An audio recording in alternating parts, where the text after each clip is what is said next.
Good morning.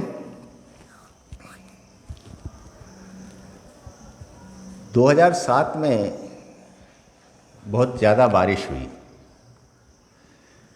तो मैं उस समय मुजफ्फरपुर में रहता था। तो रात को ऐसी स्थिति बन गई कि लगा कि अब बाढ़ आ ही जाएगी। ऐसी अफवाहें उड़ने लगी कि कांटी के पास एक बांध है वो टूट गया है, और वहाँ पुलिस आसपास के क्षेत्रों में अनाउंसमेंट कर रही है कि आप लोग घर खाली कर दीजिए, बांध टूट गया है। मुझे कई लोगों का फ़ोन आया, क्योंकि मैं जहाँ रहता था उसके चारों तरफ पानी भरा हुआ था। तो वो बरसात का ही पानी भरा हुआ था। मुजफ्फरपुर में वैसे भी पानी भर ही जाता है, लेकिन उस साल बहुत बारिश हुई थी तो सबके घरों में भी पानी घुसा था।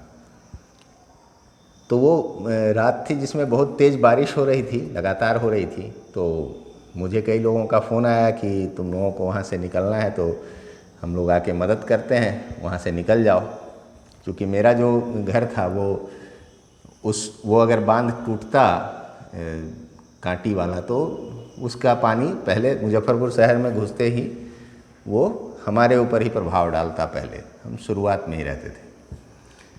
तो उन लोगों का फ़ोन आया कि तुमको अगर निकलना है तो मैं आता हूँ, या हम लोग, और कई लोगों ने कहा कि आते हैं, हम लोग निकालेंगे। मैंने अपने एक परिचित को फ़ोन किया कांटी में कि भाई बात क्या है, क्या सचमुच बांध टूट गया?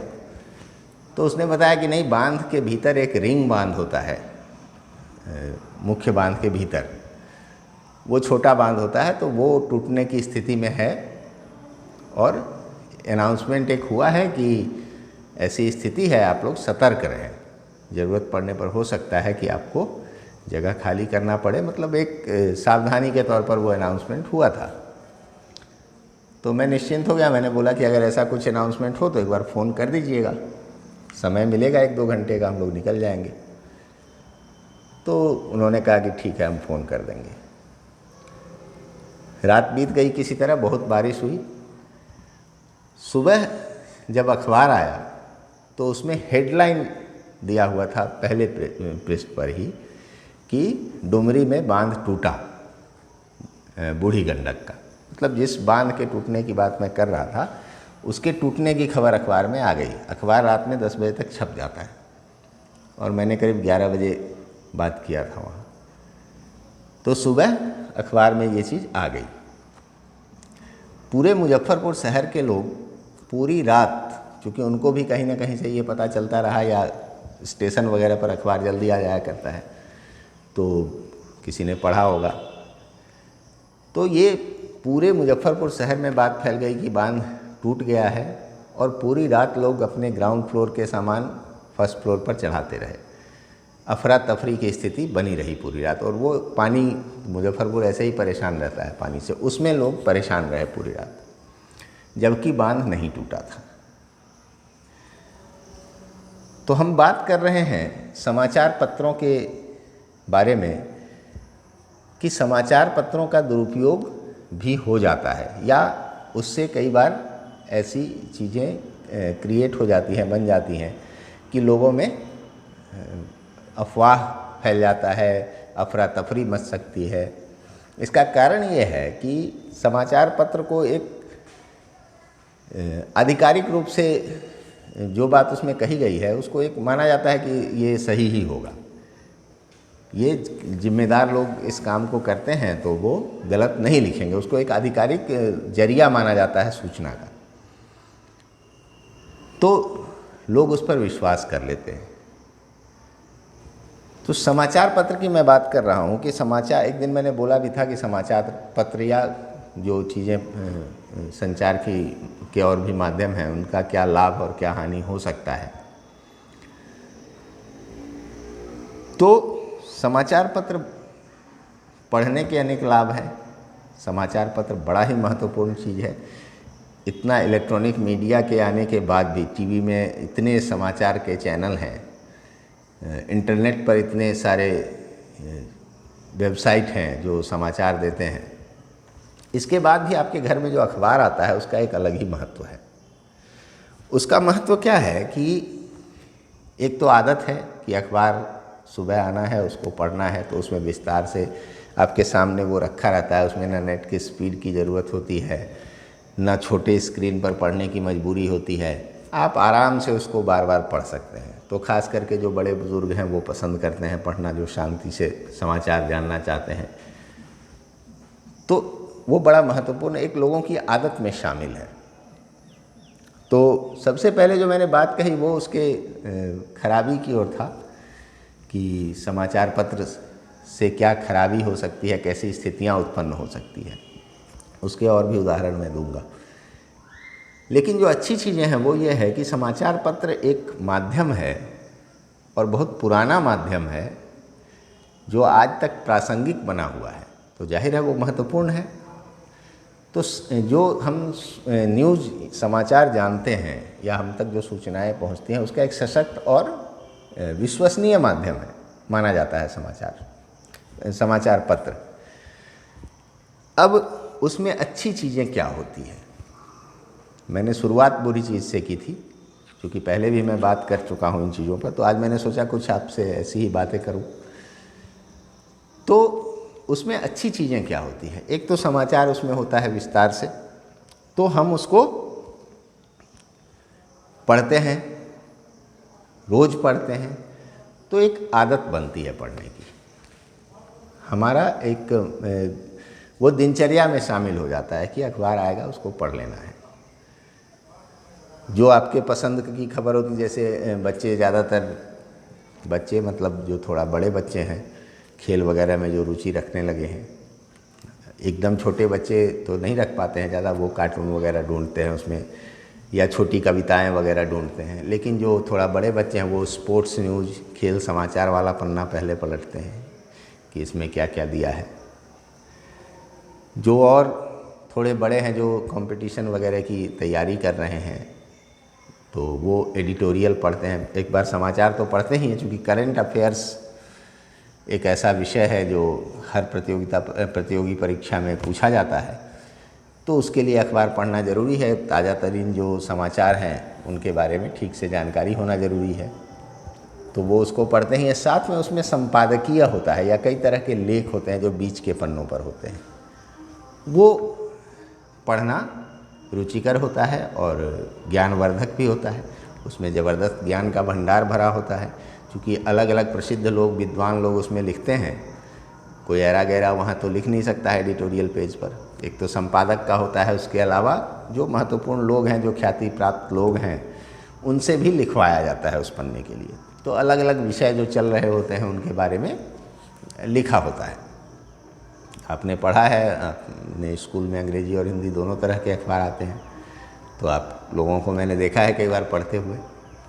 तो वो एडिटोरियल वाला जो पेज होता है और उसके अगल बगल का जो पेज है, उसमें जो लेख वगैरह होते हैं वो बड़े ज्ञानवर्धक होते हैं समाचारों के अलावा।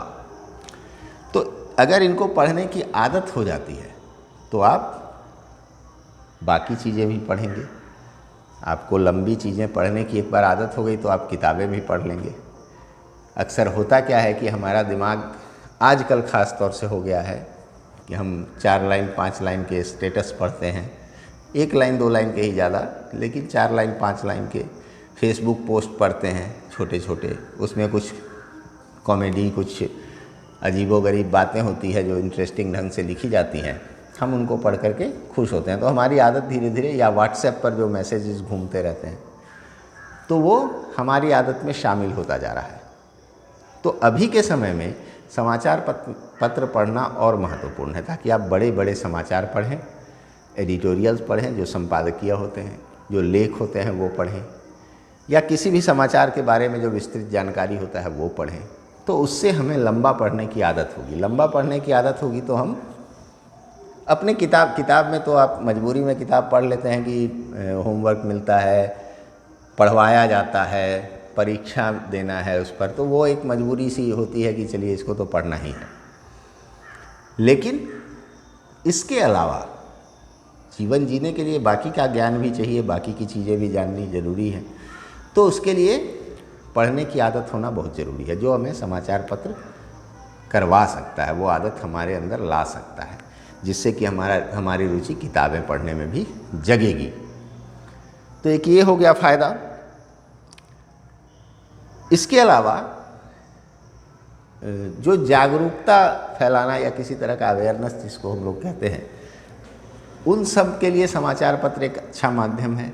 सरकार अपनी तरफ से कुछ चीज़ें उसमें विज्ञापित करती हैं, जो विज्ञापन देती है कि ऐसा करना चाहिए, ऐसा नहीं करना चाहिए। किसी बीमारी के, अभी जैसे कोरोना महामारी है तो इसके बारे में आप उसमें देखते होंगे कि चीज़ें दी होती है कि क्या करना चाहिए, क्या नहीं करना चाहिए। तो एक जागरूकता फैलाने का भी सशक्त माध्यम है, जिसके माध्यम से एक साथ बहुत से लोगों तक अपनी बात पहुंचाई जा सकती है।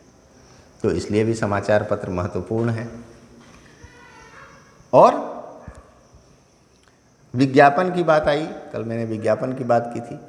समाचार पत्रों में आप देखते होंगे एक आध पेज में बहुत सारा विज्ञापन होता है, छोटा छोटा।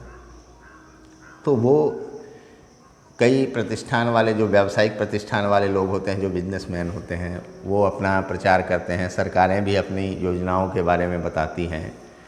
कोई शोक समाचार, कोई शुभ समाचार लोगों को बताना चाहते हैं तो वो उसमें डालते हैं, तो एक साथ काफ़ी लोगों तक पहुंचता है। इस तरह से बहुत सारी चीज़ें हैं जो विज्ञापन के माध्यम से पहुंचाई जाती है। इसके अलावा समाचार पत्र में रख के वो पैम्पलेट वगैरह भी, जो छोटे छोटे पन्ने होते हैं, वो घरों तक पहुंचा दिया जाता है। तो कहने का अर्थ है कि समाचार पत्रों की पहुंच घर घर तक होती है, एक साथ बहुत से घरों तक होती है। तो उसमें जो भी बात होगी वो एक साथ बहुत घरों तक पहुंचती है, बहुत से लोगों तक पहुंचती है। तो इसलिए वो बेहद महत्वपूर्ण चीज़ है। दुरुपयोग या उसकी जो खराबियां हैं उसके बारे में एक तो मैंने आपको बताया उदाहरण। दूसरा क्या होता है, आजकल एक नया चलन देखा है मैंने कि समाचार पत्र का जो पहला पन्ना होगा उस पर ही जैसे समाचार होते हैं उसी तरह से विज्ञापन दे देते हैं। फलाना संवाददाता, छोटा सा कहीं लिखा रहेगा कि विज्ञापन है ये, और न्यूज़ की तरह किसी चीज़ के बारे में आपको बता दिया जाएगा। अब आपने अगर ध्यान दिया कि ये विज्ञापन है तो ठीक है, नहीं तो अगर पढ़ लिया सीधे तो आपको लगा कि ये एक समाचार है। तो चूंकि आप समाचार पत्रों पर विश्वास करते हैं तो आप उस विज्ञापन पर भी विश्वास कर लेते हैं। जबकि विज्ञापन जो होता है उसमें हम जानते हैं कि काफ़ी बातें झूठी होती है। मैं झूठी शब्द का ही प्रयोग करूंगा इसके लिए, कि उसमें बहुत सारी बातें झूठी और बढ़ा चढ़ा कर कही गई होती है। जैसे किसी फेयरनेस क्रीम का अगर प्रचार देता है तो ऐसा कोई फेयरनेस क्रीम अगर होता जो मनुष्य को गोरा बना सके तो मैं उसको ज़रूर लगाता और मैं खूब गोरा हो जाता। क्योंकि अपने यहाँ तो परंपरागत रूप से गोरे लोगों को ज़्यादा सुंदर माना जाता है, तो मैं ऐसा ज़रूर करता। या छोड़ो, मैं हमारे जो बड़े बड़े लोग हुए हैं जो काले हैं वो लगा लेते हैं, बराक ओबामा ही लगा लेते हैं, तो पैसे की भी कमी नहीं है। तो ये सफ़ेद झूठ होता है कि आप गोरे हो जाएंगे ये लगाने से। हालांकि इस पर एक बात और आजकल चल रही है कि ये फेयरनेस क्रीम जो है वो रंग भेद को बढ़ावा देता है, तो इसका विरोध होना चाहिए कि क्या गोरा क्या काला, आप क्यों गोरे को अच्छा बता रहे हैं। तो सही बात है, ये तो सीधे सीधे रंग भेद है कि आप गोरे को अच्छा बताते हो कि तुम गोरा बन जाओ, गोरे बन जाओगे ये लगाओगे, तो मतलब वो अच्छा होता है और काला खराब होता है। तो खैर, विज्ञापन में चीज़ें झूठी ज़्यादा होती हैं, बढ़ा चढ़ा कर कही गई होती है। अब उसको समाचार के रूप में आपके सामने प्रस्तुत कर रहा है समाचार पत्र, तो ये बेईमानी है, ये धोखाधड़ी है पाठकों के साथ। समाचार पत्र अपने ऊपर किए जा रहे विश्वास के साथ ये धोखाधड़ी करता है कि उसको समाचार के रूप में विज्ञापन परोसता है, ये गलत है। तो ये उसका एक और दुरुपयोग है जो आजकल चलन में देखा गया है। बाकी जो विज्ञापन के रूप में देता है वो ठीक है, वो हमारे विवेक पर है, हम उसको माने नहीं माने, लेकिन आप समाचार के रूप में उसको दिखा रहे हैं, दे रहे हैं। न्यूज़ चैनल्स पर भी ये चला है, एंकर की तरह एक लड़की आके बैठेगी, वो जैसे एंकर बैठते हैं और समाचार के रूप में वो अब किसी चीज़ के बारे में बताना शुरू कर देगी। कहीं छोटा सा कोने में लिखा रहेगा विज्ञापन। तो ये चीज़ें, इनको तो धोखाधड़ी में शामिल किया जाना चाहिए। सरकार की तरफ से इस पर ज़रूर कुछ होना चाहिए था, लेकिन नहीं होता है। खैर, तो समाचार पत्र बेहद महत्वपूर्ण है, बेहद विश्वसनीय माना जाता है। उसकी लोगों को आदत है, उससे पढ़ने की आदत लगती है, ज्ञान का भंडार उसमें होता है जिसको हम पढ़कर उससे ज्ञान ले सकते हैं। हमारा बहुत विश्वास होता है उस पर, और साथ में कुछ मैंने इसकी बुराइयां भी बताई।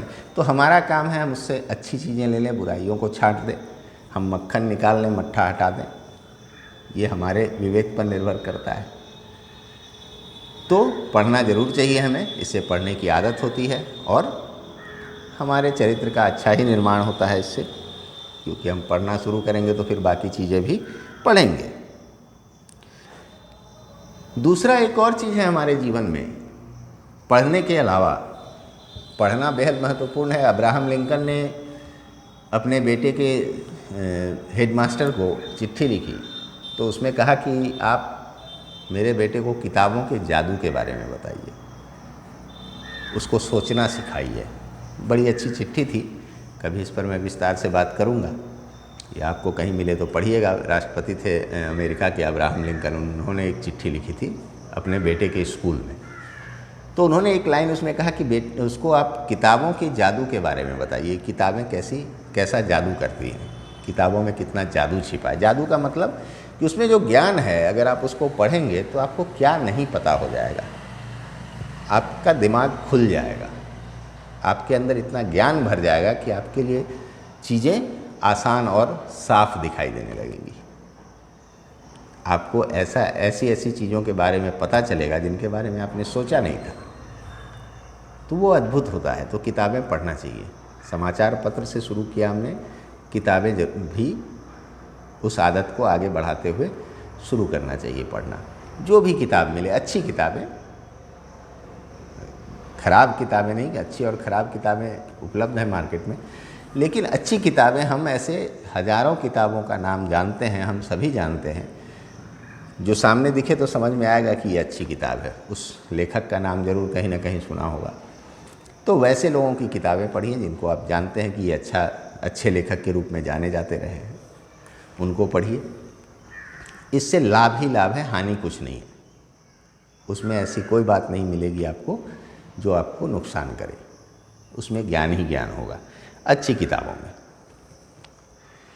पढ़ाई के अलावा एक और चीज़ है जो हमारे जीवन को नई दिशा देती है और बहुत सी चीज़ें सिखाती है। जैसे हम किताबें पढ़कर देश दुनिया के बारे में जानते हैं, समाज के बारे में जानते हैं, बीते हुए समय के बारे में जानते हैं, आगे क्या हो सकता है इस बारे में सोचने की क्षमता मिलती है। या समाचार पत्र पढ़ते हैं तो उससे देश दुनिया की खबरें जानते हैं। उसी तरह एक और चीज़ हमारे जीवन में बेहद महत्वपूर्ण है, वो है यात्रा करना। जब भी मौका मिले हमें घूमना चाहिए। माता पिता को चाहिए कि बच्चों को साथ लेकर घुमाएं। इसका एक अलग ही महत्व है। कैसे महत्व है? यात्रा अपने आप में कई महीनों की पढ़ाई के बराबर है। अगर आप एक यात्रा करते हैं तो वह कई महीनों की पढ़ाई से ज़्यादा आपको ज्ञान देता है। कैसे देता है? आप यहाँ से दिल्ली जाते हैं, इसके अलग अलग भाग हैं जिसमें आप दिल्ली पहुँचेंगे। आप घर से पहले तैयारी करेंगे जाने की, तो आप सीखेंगे कि तैयारी कैसे होती है यात्रा की, क्या क्या चीज़ों की ज़रूरत पड़ती है, किन किन चीज़ों की ज़रूरत पड़ती है। फिर आप वहाँ से किसी माध्यम से रेलवे स्टेशन या एयरपोर्ट या बस स्टैंड जहाँ भी जाना हो जाते हैं। फिर आप एक लंबी यात्रा करते हैं। उस यात्रा के दौरान अलग अलग जगह के लोग उसमें आते हैं, आपके साथ बैठते हैं, उठते हैं, बात करते हैं। आप उतने प्रकार के लोगों से मिलते हैं, उतनी तरह की संस्कृति जानते हैं। भारत तो संस्कृतियों का देश है, अलग अलग संस्कृतियों का भरा पड़ा है यहाँ। तो आपको अलग अलग तरह के लोग मिलते हैं, आप वो बातचीत सुनते हैं, कई तरह की बातें सुनते हैं, आप अच्छी बुरी सब बातें सुनते हैं। इसके अलावा आपको यह पता चलता है कि अपनी सुरक्षा, अपनी जिम्मेदारी कैसे निभानी है। आप रास्ते भर अपने सामान का ध्यान रखते हैं, अपने साथ अपने छोटे भाई बहन का ध्यान रखते हैं, अपने बड़ों का भी ध्यान रखते हैं कि उनको क्या दिक्कत आ रही है या कुछ आप मदद कर सकते हैं। अगल बगल जो बैठे होते हैं उनकी भी आप कुछ मदद कर देते हैं। तो ये अपने आप में इतनी बड़ी सीख है जो आपको एक यात्रा सिखाती है कि अपनी सुरक्षा कैसे करें, अपने सामान की सुरक्षा कैसे करें, कैसे आप जिम्मेदारी उठाएं। जब आप यात्रा में होते हैं तो हर कुछ आपके माता पिता नहीं कर सकते हैं, या जो बड़े आपके साथ होते हैं। आपको अपना सामान उठाना होता है, आपको सही गति से चलकर उनके साथ जगह पर पहुंचना होता है, अगली गाड़ी में बैठना होता है, उतरना होता है। कहीं गाड़ी छूट रही होती है, छूटने वाली होती है तो जल्दी जल्दी पहुंचते हैं। बहुत सारी स्थितियां आती हैं बीच में, उनसे आप रूबरू होते हैं। फिर आप एक गंतव्य पर पहुंचते हैं। जाहिर है आप यात्रा करेंगे तो कहीं ना कहीं जाएंगे। अगर घूमने के उद्देश्य से जा रहे हैं तो कुछ देखने जाएंगे, किसी पर्यटन स्थल पर जाएंगे। तो यात्रा अपने आप में बेहद महत्वपूर्ण है। वो पर्यटन स्थल पर जब आप पहुंचते हैं, उस बीच में आप बहुत सारी चीज़ें सीख चुके होते हैं, बहुत सारा ज्ञान आपको हो चुका होता है।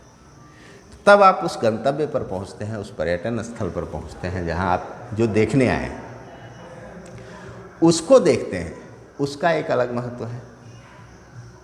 उदाहरण के तौर पर आप पहुंचते हैं ताजमहल, तो आप अपने घर में बैठे हैं, आप ताजमहल के बारे में जानते हैं, लेकिन जब आप सामने पहुंचेंगे, मैं आपको अपना अनुभव बताता हूं। जब मैं पहली बार गया था सन 2000 में, तो हम लोग ऐसे ही घूमने गए थे। तो यहाँ से श्रीनगर से फिर दिल्ली आए, दिल्ली से हुआ कि आगरा भी घूम ही लिया जाए।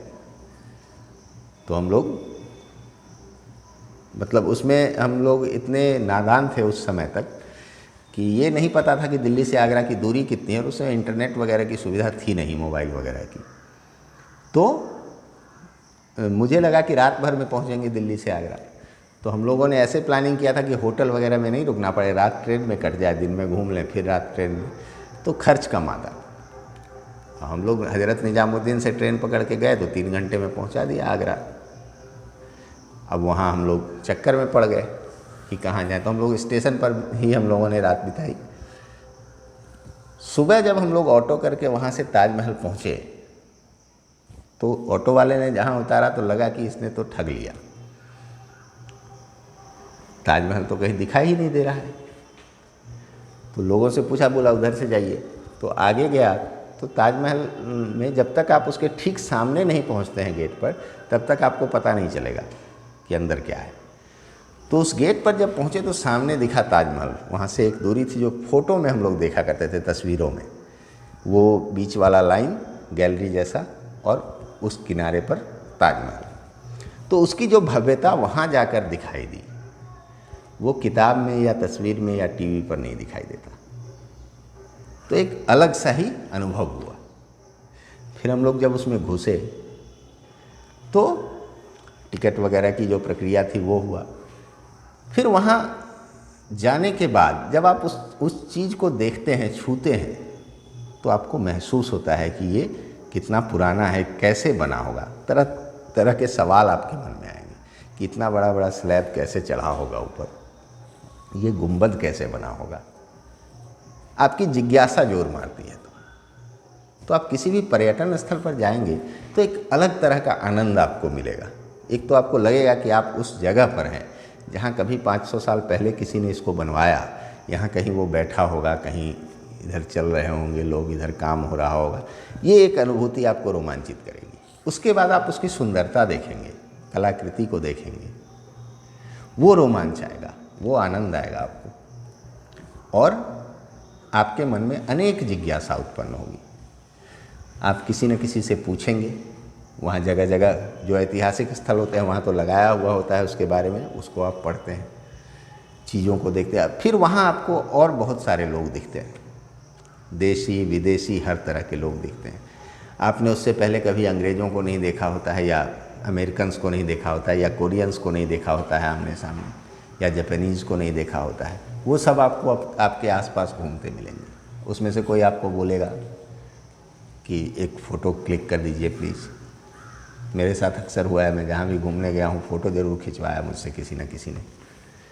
तो उसका आपको एक अलग सा मज़ा मिलेगा कि आप एक महत्वपूर्ण व्यक्ति हैं। तो जो पूरा माहौल होता है वो एक रोमांचित करने वाला माहौल होता है। आपको वहाँ ऐसी चीज़ें दिखेंगी जो आपने नहीं देखा है, नहीं, आपके लिए वो सामान्य नहीं होता है। तो आप उन सब का आनंद लेते हैं, उन सब के बारे में जानकारी लेना चाहते हैं। आप किसी फॉरेनर को देखते हैं तो आपको लगता है ये कहाँ का होगा, आप उसके नाक नक्श से आप जापानी चीनी सब एक जैसे दिखाई देते हैं। अगर आप बारीकी से नहीं जानते हैं, आप उनसे बात करेंगे, आप जानना चाहेंगे कि आप कहाँ से हैं, तो आपको पता चलेगा। फिर वहाँ कोई केरला का है, कोई तमिलनाडु का है, कोई बंगाल का है, हर तरह के लोग आपस में बातचीत करते हुए आपके आसपास घूम रहे हैं। आपको लगेगा जैसे पूरा भारत क्या पूरी दुनिया ही यहाँ घुसी हुई है। तो एक अलग आनंद, एक अलग तरह का ज्ञान आपको प्राप्त होता है, एक जिज्ञासा उठती है, उसको आप शांत करते हैं, या तो किसी से पूछते हैं, अपने बड़ों से पूछते हैं, या घर तक आते आते भी आप उसके बारे में बात करते रहते हैं। तो आपको एक अलग स्तर पर ले जाता है, ये यात्रा ले जाती है आपको। तो आपने जो रास्ते में देखा सुना, फिर आप जहाँ पहुँचे वहाँ से आपने सीखा। तो इस तरह से हम लोग ये समझ सकते हैं कि पर्यटन या यात्रा कितना महत्वपूर्ण है। यह हमारे ज्ञान में वृद्धि करता है, हमारे चरित्र निर्माण में सहायक होता है, हमारा जो व्यक्तित्व बनता है, हमारी जो पर्सनैलिटी डेवलप होती है, उसमें ये मदद करता है। हम घर बैठे कितना भी पढ़ लें, रट लें, सब कुछ जान लें, वो अनुभव नहीं ले पाएंगे जो हम वहाँ पहुँच कर लेते हैं और जो हम यात्रा से सीखते हैं।